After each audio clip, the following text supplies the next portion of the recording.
you guys have played over the last like 60 days? I don't know. We'll have to see. So far, we've been able to hold it together and get wins when we need to get wins. So hopefully that trend continues. Regardless, it's all about the mindset and focus going into games, and it gets more and more high tense every round you get in. So the focus has to be there.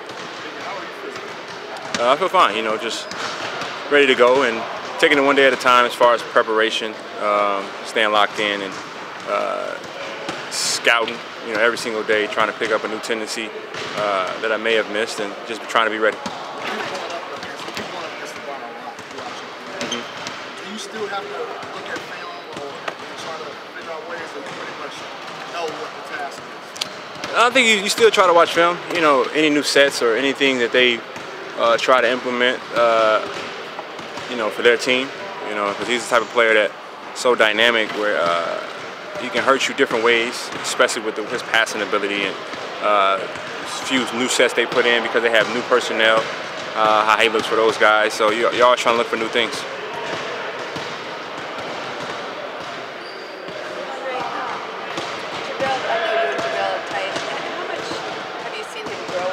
To really capitalize on an opportunity. He's this journeyman guy who has found a spot for himself. I don't see him changing that much, because I've known him for a couple years, and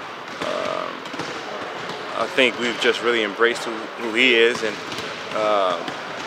where he has grown is, he understands, I'm in a situation where my strengths can really be shown and really could be helpful for a team. I think it's a case of us embracing him, and I don't think he's had that as much throughout his career. Not to say he hasn't, but we really embraced who he is as a person and as a basketball player. So confidence is huge, and his confidence has been really high as far as his basketball career goes. Did you feel like he would have this kind of impact on the team once he made the team? Yeah, I saw it, because for him, he enjoys playing a game of basketball, and I think that gets overlooked. I don't think people see that at all. You see him actually working on things that someone would say he shouldn't be working on, but he knows he won't do it in the game, but he enjoys playing the game of basketball. And when you got guys who actually love it and enjoy it, good things tend to happen for him. You're a guy who's known for your work ethic and trying new things and, keep pushing. LeBron at 32, from afar, what do you sort of admire about the way he keeps taking his game to another level? Well, I think, you kind of see his passion for the game, where he takes everything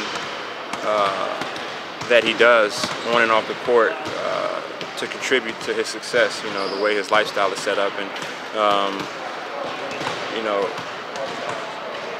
from, whatever you do, eating, sleeping habits, what you do in your downtime, all those things you want to help benefit your play on the court, and he does a great job of, taking care of his body and also taking care of his mind so he can be locked in, and, for him it's playing for that legacy, so, he's pretty much locked in for the next couple of years to try to solidify it. Did the Cavaliers look like a better team to you than last year based on people like that, like Korver, Darren Williams, their bench core? Yeah, they're a very dangerous team. They're the champs, and they're trying to defend that. And, you really, with that team, you can't fall asleep on any possession. You got to stay alert. You got to stay alive. And, I think both teams are looking for the challenge of just being a competitive and a memorable series. Draymond said something yesterday, Andre, about how some fans may think it's boring to see the same two teams for a third straight year, but people should appreciate the greatness involved here. With it won't always be like this. Yeah, I mean it's so many opinions and voices nowadays on the outside. You kind of just try to control what you control, and I'm sure every team wants to be here, and for us it's just we have a goal, and we try to set up something special here, and we want to continue to solidify our dominance in this league, in the West, in the league, whatever you may call it. So, you know, we're never going to be satisfied until our days of playing are done. So we're hungry, and we want to continue to play at a high level and keep, you know, this group of guys together that's going to put us in a position to do that. Well, it's good. You know, right now it's just time you just gotta block out everything. You know, it seems like a long time, but I view pain as a good thing. So anything that's painful, whether it be physically or mentally, is part of the process, and that's the reward when the goal is completed. You almost have too much rest at some point when you're doing stuff. Like, is it like, I think I'm trying to find a certain 12 games you guys have played 48 games. I mean, you can look at it either way. You know, if you win, you know, it works. It's a good thing. If you lose, it wasn't a good thing. So, you know, it's a gift and a curse for us. We want to focus on all the positives, and the positive is every time we stepped on the court so far this postseason, we've handled business. So we're going to try to continue that and stay locked in. I guess I meant more for you physically. Does it sometimes get harder to get loose if you have that much kind of downtime between actually having to get up for games?